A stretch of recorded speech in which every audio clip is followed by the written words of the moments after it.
Futebol sem fronteiras. Jogo jogado dentro do campo e fora dele.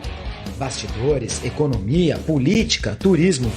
O podcast do UOL para quem gosta de futebol internacional e tudo o que vai além de um simples grito de gol. Patrocínio Star Plus. Star Plus é um novo jeito de ver esportes. Saiba mais em starplus.com e assine já. Muito bom dia para você que está acompanhando a gente no podcast Futebol Sem Fronteiras, edição número 30. Quem diria, hein? Já estamos na nossa 30ª edição. Hoje, infelizmente, o Jamil Chad não está com a gente. O Jamil Chad está com problema de saúde na família dele. Melhoras para nossa Marta, que tudo dê certo. O Jamil volta com a gente quando ele puder. E, enquanto isso, nós vamos tocando com os nossos convidados. Às vezes tinha, às vezes não tinha. Agora vai ter sempre, né? Porque eu sozinho aqui ninguém aguenta, né? E hoje a gente vai falar muito de Real Madrid e Atlético de Madrid, o super clássico da capital espanhola, uma cidade que me é muito querida, porque eu morei em Madrid por 5 anos. A gente vai conversar muito sobre isso. E o convidado do dia é o meu grande amigo Fernando Calas, que eu morro de inveja todo dia, porque o Calas mora numa casa espetacular, come Ramon Ibérico todos os dias, toma canha ou vinho e etc. É assim a vida de quem mora em Madrid, não é, Calas? Bom dia, meu amigo. Pô, eu fiz uma paella para você a última vez que você veio aqui, cara, que era de respeito, né? Tudo bem, Júlio? Obrigado pelo convite, cara. Um prazer sempre falar contigo, seja assim, de forma privada e pessoal, pelo WhatsApp, pelo telefone. Você é um grande amigo que a profissão me deu. O Calas, que é um grande especialista em futebol americano, mais especificamente nos fantasy games de futebol americano. Esse manja muito, mas o tema do podcast aqui é outro, não é futebol americano, então não me venha com San Francisco 49ers. Hoje a gente vai falar... Cara, mas esse ano foi horrível para mim, bicho. Esse ano eu vou perder dinheiro. Depois de mais de 7 anos sem perder dinheiro, esse ano eu vou perder dinheiro. Não está conseguindo acompanhar? Não, esse ano foi complicado, cara. Essa primeira semana de playoff pra gente lá no Fantasy, pra mim, pelo menos, foi horrível. Meus 3 maiores times perderam na primeira semana. Esse ano... Tá tipo o Barça. Você tá tipo o Barça, Calas. Né? Depois de muitos anos... Vai ter que ter reconstrução, vai ter barca. Lista de dispensas. Né? Vai ter que mudar a filosofia de jogo, trazer novo treinador, contratar scout, né? Fazer toda... Tá vendo? Ruim a coisa. Você achou que só com o conhecimento passado fosse ser suficiente, não é assim. Exatamente. Calas, domingo no estádio Santiago Bernabéu tem Real Madrid e Atlético de Madrid, o derby que, olha, a gente vai falar sobre tudo que envolve esse jogo, né? Eu quero falar sobre o que eles fizeram na Champions League. Essa semana foi importante, né? O Atlético de Madrid resgatou sua alma, né? Ganhando aquele jogo em Portugal, ganhando do Porto, se classificando para as oitavas de final. Resta a gente ver se vai resgatar o futebol. Mas antes da gente entrar nos times atuais, em como estão Real e Atlético, e o que você espera para o jogo de domingo, eu queria trazer um tema que é assim, nesse mês, no dia 23, daqui 2 semanas, vamos completar 10 anos de Diego Pablo Simeone no comando técnico do Atlético. Ele chegou no 23 de dezembro de 2011, foi anunciada a contratação de Simeone.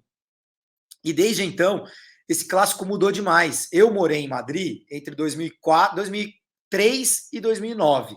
Fim de 2003 eu cheguei em Madrid, fui embora de Madrid. Em janeiro de 2009 eu fiquei 5 anos e pouquinho morando em Madrid. E quando eu morava em Madrid, o derby era um derby ali e tal, não sei o quê, derby da cidade, não sei o quê, mas nunca valia nada, porque o Real Madrid estava sempre disputando títulos, nem sempre, na verdade, naqueles anos de galácticos ali, mas eram os galácticos, e o Atlético de Madrid, eu ainda peguei o Atlético subindo da segunda divisão. O Atlético era um clube insignificante para o campeonato, tirando que o Atlético sempre foi um grande da Espanha, mas num momento muito ruim. De 10 anos para cá, esse clássico mudou de status, Calas. Isso se deve só à presença de Diego Simeone ou muita coisa mudou? Não, o Simeone mudou o Atlético de Madrid. Isso é sem dúvida nenhuma. Hoje, quem me segue em redes sociais sabe que eu sou um grande crítico do Simeone. Eu acho que já deu para o trabalho dele. Ele foi o Atlético de Madrid que tinha que fazer uma estátua para o Simeone, porque ele transformou o Atlético de Madrid, como você falou, num clube médio em um clube gigante, um clube grande. Se não fosse os resultados dentro de campo que o Simeone conseguiu com um time limitado no Atlético de Madrid, naqueles primeiros 3, 4 anos dele na frente do clube, o Atlético nunca tinha chegado a ser esse clube milionário que ele é hoje. Foi graças às vitórias do Simeone dentro de campo com um time limitado naquele momento. Né? Só que o Atlético de Madrid já não é aquele time que o Simeone chegou. E eu acho que se o Atlético evoluiu como clube, como elenco, o próprio estádio, né? O Atlético de Madrid hoje tem um estádio espetacular, né? Um dos melhores estádios da Europa. Eu não vejo que o Simeone tenha evoluído como treinador, né? Para se adaptar ao estilo dele a um novo estilo de clube, né? O Atlético de Madrid já não é aquele clube que a gente estava acostumado antes, né, Julinho? Você para pensar, cara. Pô, eu lembro o primeiro jogo, eu lembro o dia que eu virei, entre aspas, torcedor do Atlético de Madrid. Né? A gente, jornalista, não é torcedor, não tem aquela relação de torcedor, mas assim, o meu time aqui na Espanha, eu nunca escondi isso de ninguém, é o Atlético de Madrid. E foi um dia que eu acho que foi 5-1 ou 6-1 do Barcelona contra o Atlético, com o Ronaldinho, né, o Messi e tal. E, cara, aquilo era uma vergonha. O Atlético de Madrid era um time médio, era como se fosse... Eu fui um dia desse no derby lá da Catalunha, né, entre o Barcelona e o Espanhol, e eu até lembrei disso, falei assim, pô, cara, isso era... O Atlético era igual o derby de Madrid, e hoje em dia já não é assim. Então, eu acho que a fase do Simeone como técnico foi fundamental, foi importantíssimo. Ele acabou com aquela que eles chamavam de crise de pupas, né? O pupas é o coitadinho no espanhol, né? O Atlético de Madrid já não é um coitadinho. O Atlético era chamado, né? O Atlético era chamado de pupas, né? E é até difícil essa tradução, né? Você chamou de coitadinho. Eu gostava de traduzir para café com leite. Ah, tá lá e tal, mas não vai. No fim, a gente sabe que não vai. Né? No fim é o Pupas, no fim ele vai entregar rapadura, no fim não vai conseguir fazer o que todo mundo acha que daria para fazer. Nunca mais, né? Alguém fala em Pupas ainda, Calas? Não existe. Não, mais, né? não. A brincadeira. Essa é a mesma coisa assim, da La Roja, né? Da La Roja, não, da Fúria, né? Já ninguém chama a seleção espanhola de Fúria. É uma coisa do passado. E o Atlético é isso. Hoje o Atlético é um time, cara, é um dos times mais ricos da Europa. O Simeone é o treinador mais bem pago no mundo. Né? É uma coisa... O elenco do Atlético, o Atlético tem o quê? 15, 16 jogadores são jogadores de seleção. Né? Então, não é brincadeira já o que está acontecendo. Então, quando a gente vê o Atlético, por exemplo, jogando da mesma forma de 10 anos atrás, hoje, com o elenco que tem, eu acho que é aí que estão as queixas, né, que existem de grande parte da torcida. Hoje a torcida é dividida, eu vou ser muito sincero, Ju, tem muita gente que ainda continua confiando no Simeone, né, e continua... O Simeone a gente tem que pensar também uma coisa que é o seguinte, eu sempre falo, o Simeone nunca vai ser demitido como técnico do Atlético de Madrid, porque o Simeone ele é o escudo perfeito para uma diretoria que tem uma relação muito ruim com a torcida, sempre teve. O Atlético de Madrid, entre aspas, né? O Atlético de Madrid, os donos do Atlético de Madrid hoje não compraram o Atlético de Madrid. Né? É uma situação legal aí meio, como é que eu vou dizer, muito obscura que tem em relação a essa propriedade, né, da família Gil e da família Cerezo, um clube, né? Era um clube social que acabou virando um clube com donos por causa de uma série de dinheiro que foi injetada, né, com Jesus Gil. Inclusive tem um documentário muito legal que a galera, quem quiser ver, né, que chama eu acho que chama Salvagem, né? Eu acho que é o documentário sobre a vida de Jesus Gil, são 4 capítulos na HBO. Eu acho que vale muito, muito a pena para conhecer esse personagem, que foi o ex-presidente do Atlético de Madrid, que é um dos políticos mais corruptos da história do futebol, não, da política espanhola. Política. Ele foi prefeito de Marbella, transformou Marbella na Angra dos Reis, né? Era uma cidade portuária, uma cidade de pescadores do sul da Espanha, e transformou nos maiores, cara, centros de turismo dos anos 90. Então, é o escudo perfeito. Os torcedores esquecem do diretoria, né? Ficam aí com o Simeone, que é esse cara que não vai fugir nunca da briga. O Simeone nunca vai pedir demissão, né? Não é o perfil dele. Então é complicado, é uma situação complicada que existe hoje entre essa relação entre a parte da torcida, diretoria, vestiário, treinador.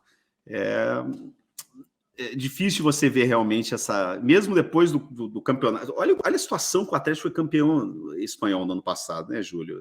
Chegou em janeiro, tinha 11 pontos de vantagem, teve que brigar até a última rodada para ser campeão, quando podia ter sido campeão, sei lá, com 2 meses de antecedência, se não fossem os maus resultados do fim do campeonato.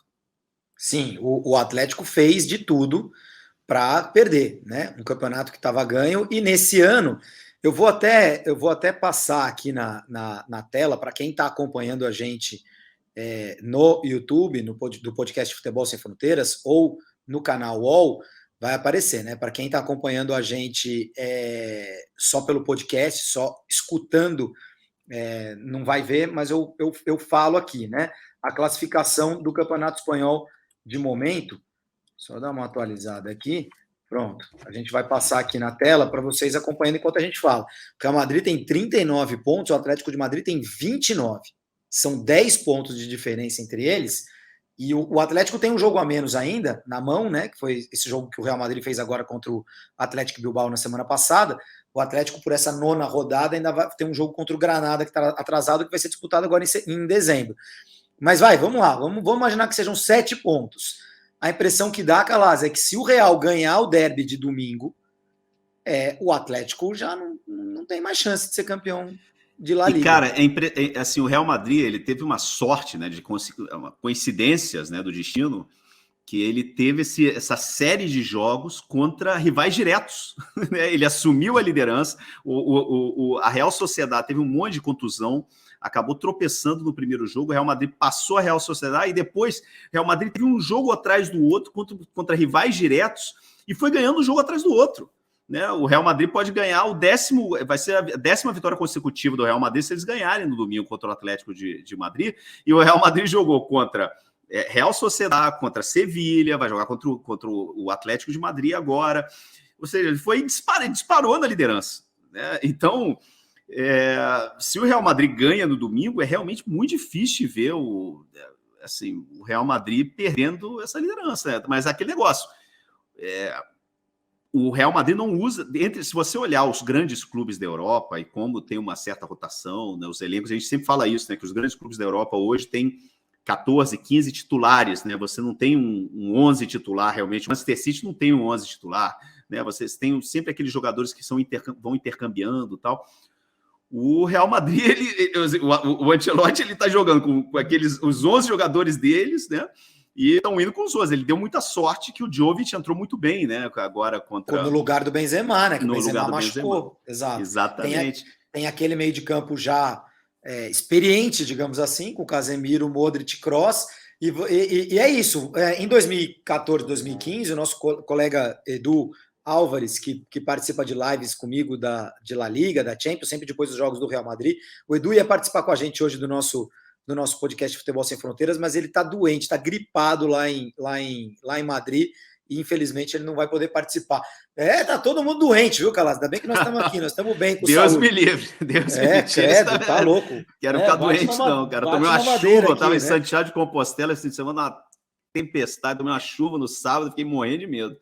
E o Edu sempre lembra da temporada 14-15, o Ancelotti é campeão de La Décima em 2014, contra o Atlético, uma final que eu quero lembrar aqui também, aquela final de Lisboa, e aí em 14-15 o Real Madrid empilha 22 vitórias consecutivas, mas sem rodar o time. E chega na reta final da temporada, o time está super desgastado, o Real Madrid não ganha título nenhum.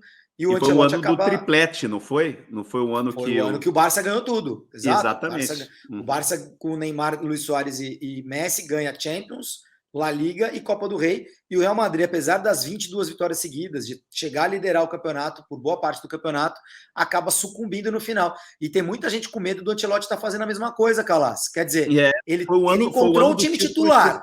Ele encontrou um time titular e o time é forte. Foi o ano do título contra o Grêmio, não foi isso também? Não foi aquele que ele ganhou o Grêmio? Foi para a Arábia para jogar contra o Grêmio, não foi isso? E aí voltou isso meio... Foi em 17. Isso foi em 17. O Real Madrid, em 2014, joga o Mundial contra... Contra quem? Mas eu lembro que teve a viagem do Real Madrid, e aí quando eles voltaram dessa viagem, o time voltou completamente diferente. É por isso que a gente sempre fala que a temporada realmente começa em fevereiro. São Lourenço. Contra o São Lourenço, exatamente. Mas a temporada europeia começa em fevereiro. Uhum. Então, é aquele negócio. Hoje, eu acho que a alma desse time... O Benzema é o melhor jogador desse time. Mas a alma desse time é aquilo que você falou, cara. São os 3 jogadores de meio de campo. Eles estão jogando uma barbaridade, Casemiro, Kroos e Modric. Estão jogando assim, é impressionante que os três juntos estão jogando.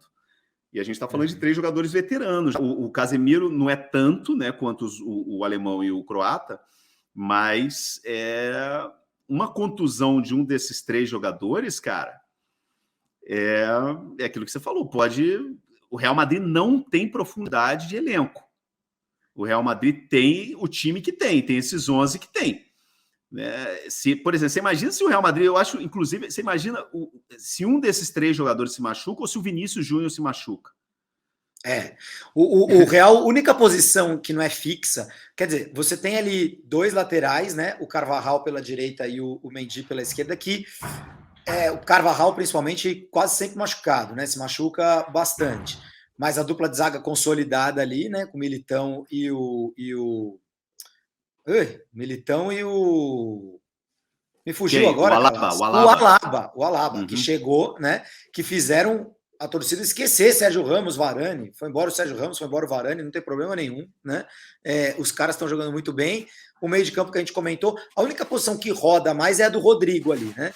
Quando quer ser o time mais ofensivo, joga o Rodrigo. Quando tem um pouco mais de controle, joga o Asensio. Você tem o Valverde e o Camavinga, que podem entrar no meio de campo e tal. Agora, eu quero chegar, tô escalando o Real Madrid para a gente chegar no Vinícius Júnior, que muita gente mete o pau. Acho que ele é vítima um pouco de clubismo aqui no Brasil, né? De quem não gosta do Flamengo, demais. Né? Tem muito fator Flamengo em qualquer discussão. Tem muito fator Flamengo, exatamente. Porque ele é um jogador, Calaz, e você defende muito, eu acompanho nas redes sociais, ele é um jogador que de 3 anos para cá evoluiu, passou a finalizar melhor, passou a ser importante, não fica caindo, rolando no chão, tem uma atitude legal dentro de campo, não apanha que nem o Neymar, inclusive porque não fica provocando os adversários. Cara, o céu é o limite para o Vinícius Júnior, Calaz. Cara, é difícil, né? Porque aquilo que você falou, assim, no começo, a galera adorava bater no Vinícius, tem muita gente que continua adorando bater no Vinícius. E eu sempre tive muita tranquilidade para falar do Vinícius Júnior, porque eu sou botafoguense.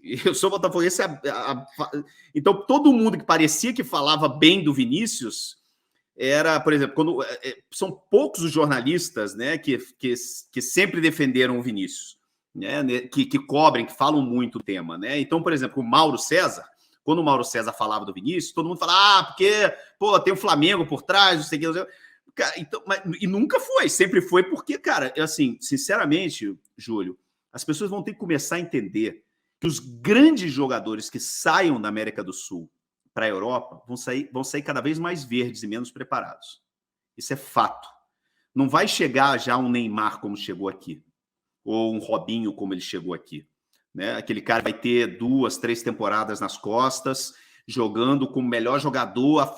O cara vai sair do Brasil já cada vez mais jovem.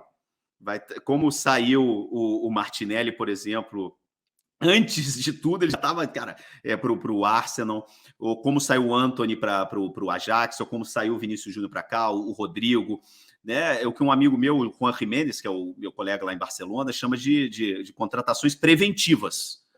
Os jogadores vão ser contratados assim, cada vez mais jovens. Nenhum clube europeu vai. Eu acho que a grande contratação que mudou esse negócio todo foi o Gabriel Jesus, que o Gabriel Jesus ficou naquele quase um leilão, né, entre os superclubes europeus, discutindo para ver quem ia contratar o Gabriel Jesus. Então nenhum clube vai querer mais passar por isso. Eu acho que esse é o grande lance. Então, quando o Vinícius chega aqui, ele não está pronto para jogar no Real Madrid. Não está pronto. Mas ele caiu de paraquedas no Real Madrid, custou quase 50 milhões de euros. Cara, e assim, ele começou a jogar. Só que ele não estava preparado. Então, era um treinador, depois trocou, aí chegou o Zidane. Tá certo que na última temporada ele jogou mais com o Zidane, mas ele não jogou na posição dele. Cara, teve um jogo, não sei se você lembra, aquele jogo contra o Chelsea, que ele jogou de lateral direito. Né? E ele não tinha e ele nunca teve sequência que nem tá tendo esse ano, né? Eu vou compartilhar na tela aqui, ó, um tweet meu que eu adoro. Porque o pessoal adora ficar cavocando o tweet nosso, né, Calas? Você nem lembra que você escreveu, né? Você nem lembra que você escreveu o negócio, aí aparece lá, olha aí, 8 anos atrás, você falou que não sei o que, não sei o que lá. Pô, dá um tempo, né? Mas eu adoro esse aí que eu escrevi em março de 2018, ó. Eu não consigo ver a bola em Douglas Costa que a maioria dos colegas vê. Mas está na cara que ele vai para a Copa. Eu levaria o Vinícius Júnior. Me ridicularizem agora. Eu ridicularizarei vocês daqui 2 ou 3 anos. Que tal, Calas? Eu estava bem ou não nessa minha previsão aí? Que cara, é o que o Parreira fez com o Ronaldo, né, cara, em 94. Exatamente. Pô, com o Kaká, o Filipão com o Kaká em 2002. Não. Filipão com o Kaká em 2002, quer dizer, era jogador assim, que você olha e fala assim, esse cara vai jogar mais Copas. Num 23, dá para levar um jogador desse. Você não precisa de 23 na Copa, né? Dá para levar um jogador que você sabe que a experiência dele vai ajudá-lo para a próxima, para as próximas Copas do Mundo. E o Vinícius Júnior hoje é o melhor jogador brasileiro na Europa, né, Calas? Quer dizer, é quem está melhor. É claro que o Neymar é melhor do que o Vinícius Júnior, mas quem está melhor hoje, o melhor jogador brasileiro na temporada, se tivesse uma bola de ouro para brasileiro na temporada, tinha que ser com o Vinícius, concorda? Ah, não tem nem comparação. Eu acho que não tem ninguém que chegue perto do que o Vinícius está fazendo. E eu acho que a gente está vendo com o Vinícius é o seguinte, cara. Um jogador jovem, o que ele precisa? O que você falou? Continuidade. Ele precisa de uma série de jogos, ele precisa de confiança, ele precisa de um projeto em volta dele. Não é simplesmente botar o moleque para jogar. Não é isso, cara. Ele tem que jogar na posição dele, ele tem que ter a confiança do treinador, ele tem que saber o que ele quer, ele não pode ter medo de errar. O Vinícius chegou um momento, cara, que eu acho que foi no meio da temporada passada, que ele perdeu até aquela que a gente brinca daquele negócio de ousadia e alegria, ele perdeu a ousadia e alegria. Ele estava com medo de errar. Por quê? Porque era claramente porque ele estava com medo do treinador. Ele falou assim, cara, se eu errar, eu vou sair. Então não é assim. Sabe? É difícil para o jogador entrar e sair do time, né? Entra, sai. O Hulk aqui no Atlético Mineiro falou pro Cuca no começo do ano, professor, eu preciso jogar 90 minutos, me deixa 90 minutos. Porque ele saía, era poupado, não sei o quê. Quando o Hulk começou a ter minutos, reconquistou a confiança e foi decisivo aqui no Brasil. Rápida parada para publicidade no podcast Futebol Sem Fronteiras. Chegou um novo jeito de assistir esportes. Disponível em diferentes plataformas. Esteja onde estiver, você tem mais opções de escolha.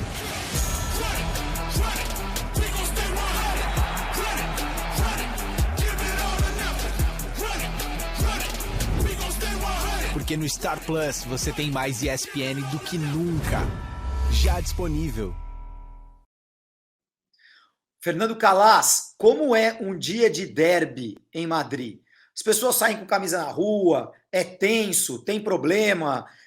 No jogo no Bernabéu, o cidadão pode ir com a camisa do Atlético de Madrid no meio da torcida do Real, porque muitos fazem isso, né? Você vai num jogo do Real Madrid no Bernabéu contra qualquer outro time da Espanha, Cádiz, o Real Sociedad, sei lá, não tem problema se o cara for com a camisa do time dele, ele compra o ingresso ali no mercado paralelo, né, de algum sócio que resolveu vender ingresso, vai com a camisa do time dele, não vai apanhar, não vai acontecer nada. Com a camisa do Atlético, dá para ir no meio da torcida do Real Madrid? Eu acho que dá, sim, cara. Eu acho que tu tem que ter, assim, claro, você não pode chegar lá e começar a ficar gritando, comemorando o gol e tal, mas eu acho que sim. O futebol aqui é muito diferente da América do Sul, né, cara? Teve uma época que era mais tenso, na época dos ultras, mas os ultras já foram, né, que é os hooligans, né, já foram banidos dos campos aqui. Eu acho que sim, eu não tenho muita... Eu lembro, por exemplo, eu já não tenho, mas eu tinha aquele season ticket, né, o abonado, né, cadeira cativa no estádio do Atlético, e teve um derby há 2 anos que o meu sogro, que é Real Madrid, foi com a minha mulher, e com meu filho, que é Atlético, né? E minha mulher é Real Madrid, então estavam lá no meio da torcida, cara. A Mal é Real Madrid. Pô, ela é doente. E os teus filhos são do Atlético, que eu vi. Isso eu vi, meninos eu vi. Camisa e tudo, né? Ela tem um rancor tremendo em relação a isso. Ela fala assim, cara, você veio pro meu país e fez meus filhos torcerem pro time que não é o meu. Ela falou assim, cara, imagina se eu vou pro Rio de Janeiro e faço seus filhos serem Flamengo. Eu falei, cara, mas não é, porque o Flamengo é o Real Madrid da Espanha, então não tem essa comparação, não serve. Então, quer dizer, você como Botafogo escolheu o Atlético a dedo, né? Você só não esperava que o Atlético fosse ficar bom desse jeito, você queria mais sofrência. Eu não esperava, mas continua, né, tendo essa sofrência. Enquanto o Simeone estiver lá, não vai continuar tendo essa sofrência. Existe um desgaste muito grande do vestiário com o Simeone.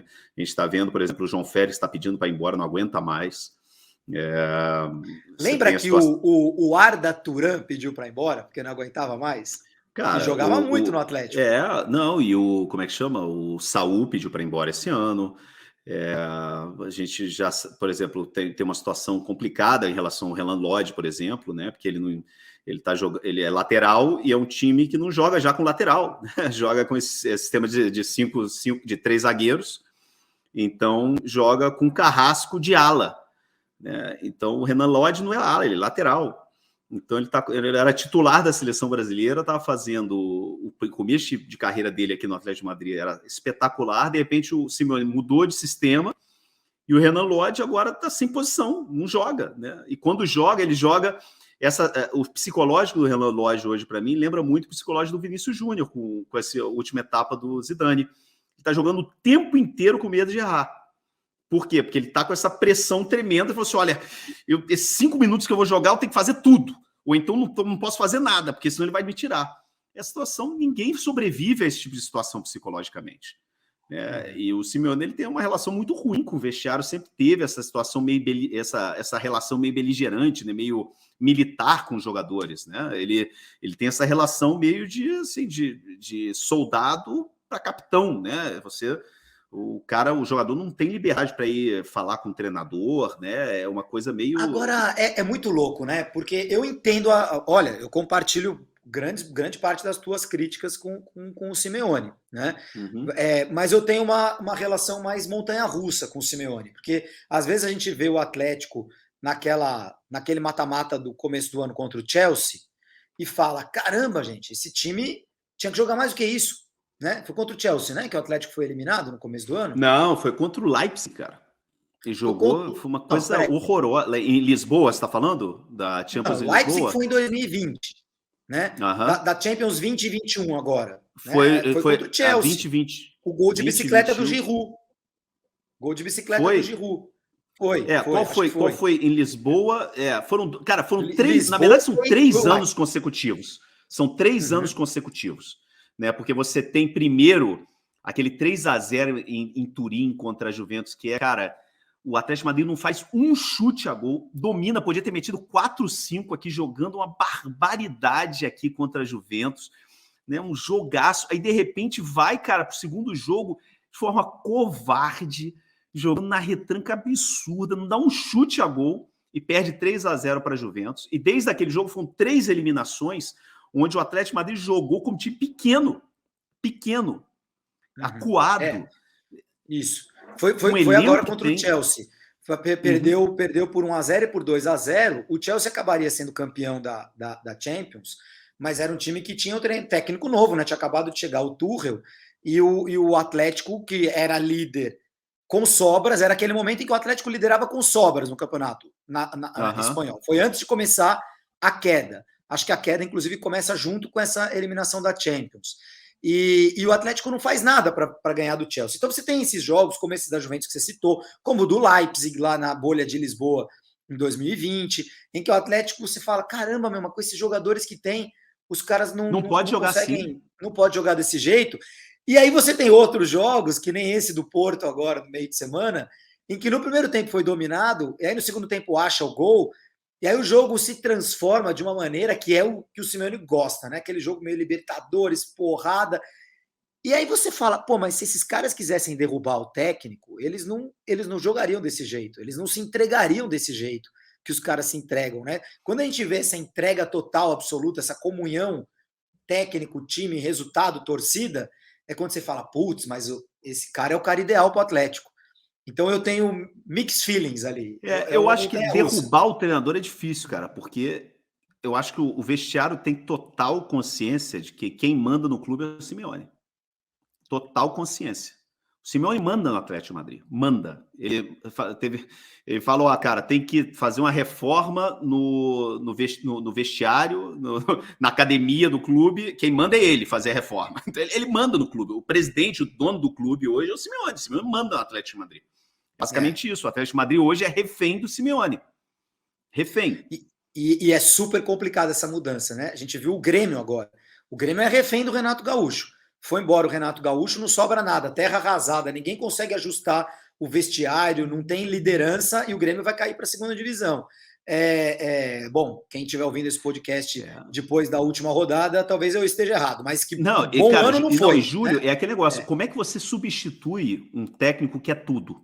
Isso Ferguson no United. Ferguson no United. O United está até agora tentando encontrar uma solução, né? Então, quando você tem esses períodos muito longos, 5, 10, 20 anos, é bom porque traz estabilidade, traz resultados, óbvio, mas em algum momento isso tem que acabar. E é tão difícil encontrar esse momento, né? É tão difícil encontrar. Tem um livro, cara, o Bill Walsh, que é a gente tá falando de futebol americano, mas assim, o Bill Walsh, ele tem um livro que ele fala sobre gestão esportiva. E o Bill Walsh, ele tinha uma teoria, né? Ele deixou o 49ers, por exemplo, quando ele estava no auge, o 49ers do Joe Montana, do Jerry Rice, e ele se aposentou falando exatamente isso, falou assim, cara, um técnico, ele tem uma vida útil, que na teoria do Bill Walsh é de 8 a 10 anos, o máximo que ele pode ter. E ele tem obrigação, ele fala isso, o técnico tem obrigação de ele mesmo preparar essa transição para a próxima geração. Preparar a transição. Então, eu acho que, assim, eu sempre falo isso, eu falo assim, gente, assim, se o Simeone realmente pensasse no Atlético de Madrid, entre aspas, ele faria uma transição para, sei lá, diretor esportivo, né, gestor do clube, presidente do clube, e trabalharia essa transição. Traria o Gadiardo, por exemplo. Exatamente. Que acabou de dar sopa. Exatamente. Eu sempre penso, toda vez que eu penso nessa transição, eu falo assim, cara, tinha que ser. O Galhardo, ele era, eu acho que era o substituto perfeito, porque seria essa transição perfeita para o próximo treinador. Né? E o problema é que o Simeone, ele é um cara que, assim, até os próprios amigos dele têm dificuldade de relacionamento com ele. Ele é obcecado por futebol. Ele é um cara extremamente autoritário, extremamente centralizador. Não é o perfil dele delegar. Não é o perfil dele. Né? Então, muita gente diz, por exemplo, que um problema muito sério foi na hora que o Mono Burgos saiu, né? Que era o assistente dele, o ex-goleiro da seleção argentina, né? E que deixou o clube na temporada passada. Essa saída do Mono, porque o Mono Burgos, ele era, cara, roqueiro, né? Engraçadão, aquele tipo argentino jovial. Ele trazia um relaxamento ali com exatamente, ele dava ele quebrava um pouco esse gelo que existe nessa essa relação militar realmente que existe dentro do clube. É muito difícil, as pessoas, eu falo porque assim, conversando com as pessoas que são próximas, amigos, não com os jogadores, porque os jogadores, eles é muito difícil. A gente viu, por exemplo, essa entrevista que acho que foi o Felipe Luiz que deu, acho que foi para o Globo Esporte, né, no ano passado, uma coisa assim, falando sobre essa relação que ele tinha com o Simeone, pegou muito bom mal, parece. Porque, cara, o Simeone realmente ele tem uma relação muito ruim com os jogadores, muito ruim, né? E o próprio Felipe Luiz, que claramente está encerrando a carreira como jogador, né? A gente vê que ele não está mais tendo facilidade para aguentar os jogos, deixou o Flamengo na mão na final da Libertadores, não por culpa dele, porque o corpo não aguenta, e é um cara que tem a cabeça de ser treinador, de ser diretor esportivo. O próprio Felipe Luiz era um cara que o Simeone deveria estar trazendo lá para o Atlético, para ficar junto, etc. A gente só vai saber se essa transição vai funcionar ou não, se ela existe ou não, aparentemente não existe, no dia que o Simeone sair, e aí a gente vai descobrir se o Atlético vai voltar a ser o Pupas ou se o Atlético vai ficar enorme. Eu acho que o Simeone não sai, né? Cara. Eu acho que ele vai ser o Ferguson do Atlético. Eu acho que ele nunca vai sair, cara. Há 30 anos. Cara, o estilo dele é esse, assim. E ele mesmo fala, cara. O Simeone, ele fala, por exemplo, quando teve uma época que ele tava falando, vai para Inglaterra, não sei o que, ele falou assim, olha, o estilo do Simeone é um estilo muito que é muito arraigado à comunicação, entre aspas, né? Ele tem que dominar o idioma, ele tem que ter uma relação muito próxima à torcida.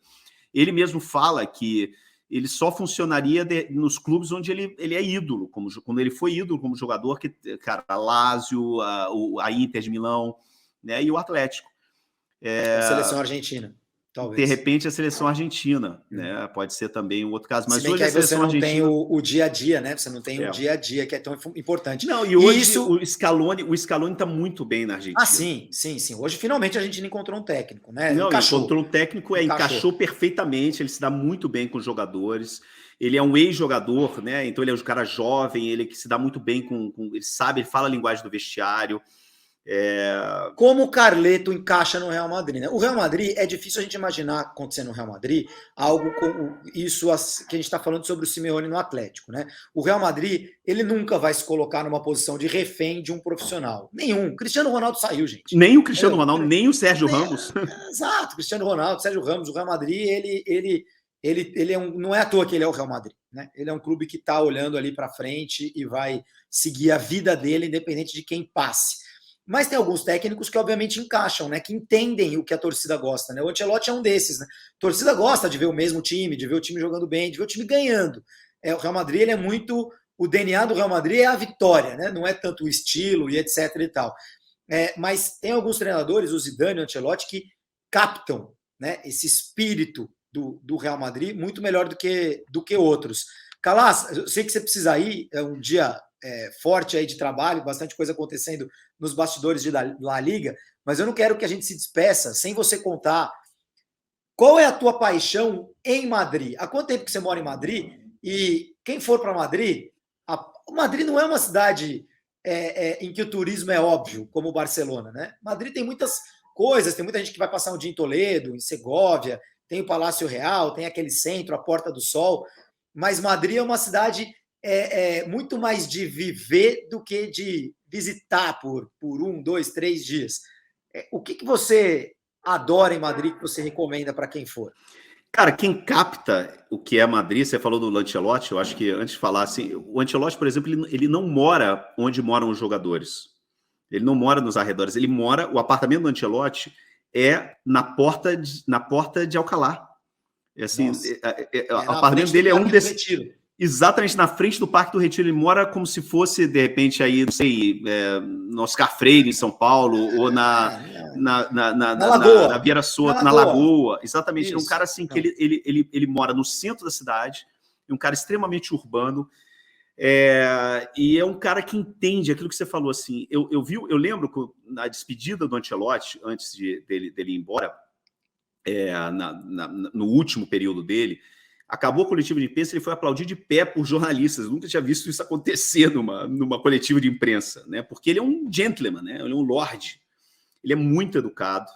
Ele é um cara assim, muito maduro no sentido de que não tem ego, né? Parece que ele não tem ego. Parece que ele é um cara que, de tanta rodagem, de tanta experiência, ele sabe que ele não é o protagonista. E eu acho que campeão no Milan, campeão na Juventus, campeão no Chelsea, campeão no Real Madrid. Exatamente. Ele é um cara que ele sabe exatamente o que ele tem que fazer. E eu acho que ele encaixa o fato dele de ser um cara sem ego, de não ser um cara estrela, não querer ser o protagonista, encaixa num clube onde as superestrelas são os protagonistas. Uhum. Por isso que eu acho que ele trabalha, e ele é um cara que ele trabalha muito bem. E o Zidane aprendeu bem isso dele, né? Ele trabalha muito bem em treino, cara. Ele trabalha muito bem em treino. Ele treina muito bem o time, ele roda muito bem o time. Aquilo que você falou, assim, de repente pode ser também um problema, né? Ele não faz rotação do time. Né? Então o time ele vai se acostumando a jogar juntos, aí quando tem uma lesão, de repente escarrilha. Mas esse ano, por exemplo, eu acho que então, o fato dele, assim, para mim, o maior logro do Ancelotti, a maior prova de como ele é técnico, de como ele é treinador, é o que ele está fazendo com o Vinícius, cara. O trabalho que ele está fazendo com o Vinícius Júnior, de formação, é incrível, cara. É incrível. Ele, assim, ele conseguiu lapidar um diamante que todo mundo que sabia que existia ali, né? Assim, por exemplo, tem um Álvaro Benito, que é um ex-jogador do Real Madrid e que hoje é o maior comentarista da televisão e da rádio espanhola. É um cara que ele, assim, ele tinha um futuro brilhante aqui na Espanha, jogou na seleção espanhola na base e tal, mas teve uma lesão seríssima e nunca se recuperou dessa lesão. E aí hoje, super jovem, ele deve ter uns 38, 37, 38 anos, hoje ele virou comentarista, ele é um cara que ele não tem nenhum tipo de frustração por não ter dado certo como jogador. O Álvaro Benito, ele sempre foi um defensor do Vinícius Júnior exatamente por causa disso, que ele via esse potencial, né? O Vinícius Júnior tem uma coisa, cara, que eu sempre gosto de dizer o seguinte, fundamento você aprende, finalização você aprende, a rua você não aprende. O Vinícius Júnior tem a rua, cara. O Vinícius tem o talento nato que não existe, é natural, é o dom de saber jogar bola. Né? Isso você não ensina, todo o resto você ensina. Então, que é o que o Brasil está perdendo e que a Europa foi tentar buscar nos últimos 40 anos, criar a situação... Encontrou, a Europa encontrou. Sim. A Europa não na rua, mas tentando simular esse ambiente. Né? Exatamente, e ele encontrou isso, cara. Você olha a seleção inglesa hoje em dia, cara, seleção belga, seleção francesa, com multiculturalismo, o Brasil tá perdendo isso, cara. E aí você precisa pegar esses caras e transformar em jogadores, né? Aí sim, conhecedores do jogo. É o que o Ancelotti E o Ancelotti fez isso, Júlio. O Ancelotti pegou o Vinícius e falou assim: olha, onde é que você quer jogar? Onde é que você joga melhor? Você joga melhor na ponta esquerda, é isso? Então, beleza. Então vamos continuar jogando na ponta esquerda, mas vamos jogar de uma forma diferente. Em vez de você jogar pegado na ponta esquerda, vamos fazer o facão, né? Vamos assim, toca menos a bola. Dá 1, 2, 3. Quanto mais vezes você toca na bola, mais oportunidade você tem de errar.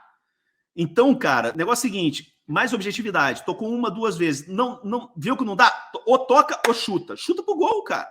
Isso que a gente tá vendo o Vinícius. E ele ganhou ele ganhou a confiança do Vinícius, ele ganhou a confiança do time em relação ao Vinícius. Hoje o time vê o Vinícius de forma diferente. Hoje o protagonista do Real Madrid não é mais o Benzema. O time do Real Madrid hoje gira em torno do Vinícius Júnior e de forma natural. Isso que é o mais louco, Júlio. É natural. Não foi construído. Foi construído. E hoje o Vinícius o grande craque do Real Madrid hoje é o Vinícius Júnior. O time gira em torno dele. O time busca o Vinícius Júnior. É uma coisa natural. E ele tá, cara, cada vez mais... Não é aquele negócio que você falou, assim, ele não tem aquele negócio da firula brasileira, mas assim, ele tá cada vez mais confiante, cara. Cada vez mais confiante, cada vez mais... Ele tá cada vez mais gigante, cara. E esse que é o maior... E, cara, há 1 ano de Copa do Mundo, o jogador explodir dessa forma... É uma dádiva. Cara, é uma dádiva. Isso que eu te falar. O técnico que souber aproveitar é uma dádiva, né? A seleção brasileira tem que aproveitar esse momento do Vinícius, cara. Não pode desperdiçar esse momento do Vinícius. Essa é a minha única absoluto da seleção brasileira. Essa é a minha única dúvida em relação ao Tite. Eu gosto muito do Tite, mas eu tenho essa dúvida em relação a ele, essa capacidade de se adaptar. O Tite é um cara que planeja, trilha um caminho, só que às vezes outro caminho é apresentado na tua frente, né? O Vinícius está dando a chance para o Tite oportunizar. Atenção. Exato, Tite. O Vinícius e 3 jogadores. Um deles já está no sistema, que é o Paquetá. O Pombo. Né? O Pombo já está no sistema, o Richard já está no sistema. Agora, cara, o Tite tem um problema maravilhoso na mão dele com o Antony e o Vinícius. Um problema maravilhoso com o Antony e o Vinícius. Porque, ademais, além disso, cara, um jogador joga pela direita, outro jogador joga pela esquerda. Sacou? Eles não chocam, eles se completam. É um de cada lado. Tem que mudar o sistema. São jogadores sistema, que... cara. O Vinícius e o Antony têm que jogar na seleção brasileira. E eles estão vivendo um momento mágico. O Antony, eu vou te dizer agora, o Antony, se não sair agora, no fim de ano, ele vai sair no próximo verão e vai sair, cara, para um PSG, para um Manchester City, para um Chelsea, para um Real Madrid. O Antony, daqui a 6 meses, ele vai estar jogando num dos super clubes europeus. O Ajax, que assim como o Bayern e o Liverpool, ganhou as 6 partidas dele na fase de grupos da UEFA Champions League. O Real Madrid se classificou em primeiro, o Atlético de Madrid, de forma heróica, se classificou em segundo. Para a gente acabar, Calas. Falando de Madrid. Favorito de Madrid. Você começou a falar que o Ancelotti mora no centro, ele capta o que é a cidade. Né?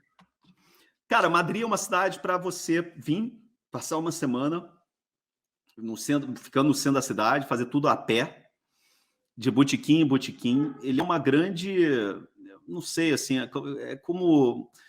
Eu lembra muito, assim, em termos de estilo de vida, me lembra muito São Paulo. Né? É uma coisa, assim, muito... É uma super metrópole, onde você tem uma vida social muito grande. De segunda a segunda, você pode sair à noite, tomar uma cerveja, até, cara, jantar até tarde. Tudo parece que acontece um pouco mais tarde. É uma cidade para viver mais do que para visitar, digamos, né? Então, eu sou apaixonado por Madrid, adoro Barcelona. Eu estou quase chorando com você falando. Cara, eu acho Barcelona uma cidade maravilhosa, maravilhosa. Amo Barcelona, acho linda. Eu ando pela rua de Barcelona, mas, cara, Madrid tem uma coisa que, para mim, é a melhor capital europeia para viver, para morar, porque o clima é maravilhoso, é uma cidade que não é muito cara comparada com Paris, Berlim, Barcelona, ou Londres, por exemplo, ou Roma. É uma cidade onde é muito receptiva. É tudo muito perto, é tudo muito na mão em Madrid, né? Você muito. Consegue caminhar, você consegue caminhar por Madrid, pelo centro, e você consegue da Praça Maior, passar pelo Palácio Real, passar por Calhau, passar pelo Retiro, pelo museu, pelos museus do Prado, Reina Sofia, etc.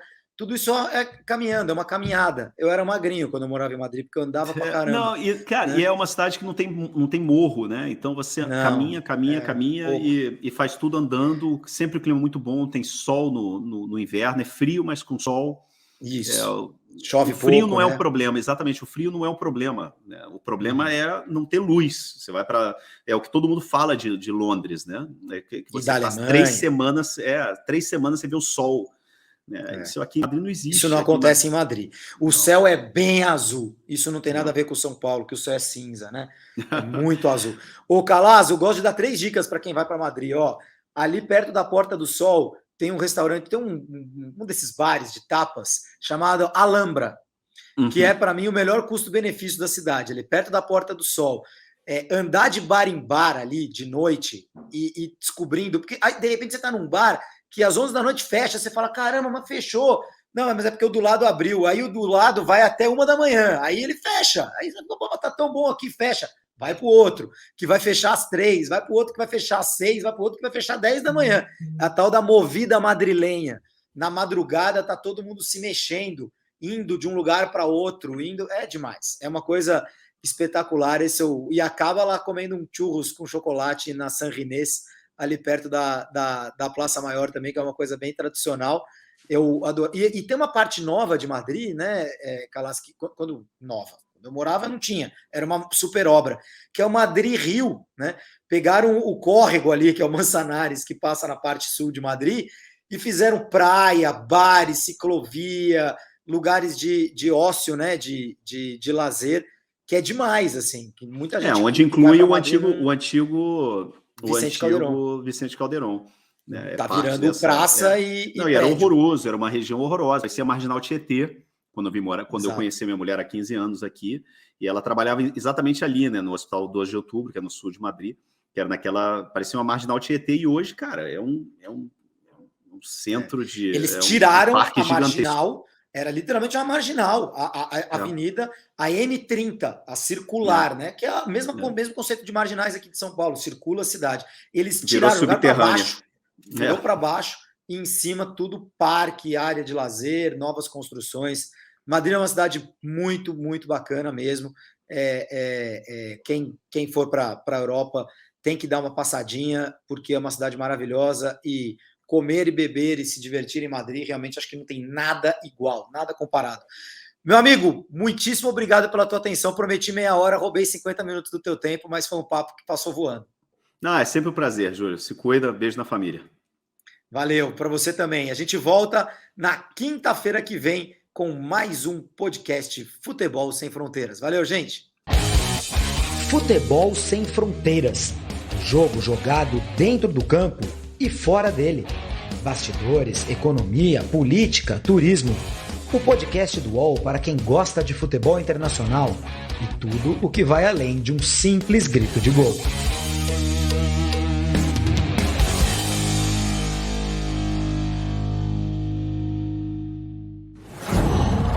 UOL.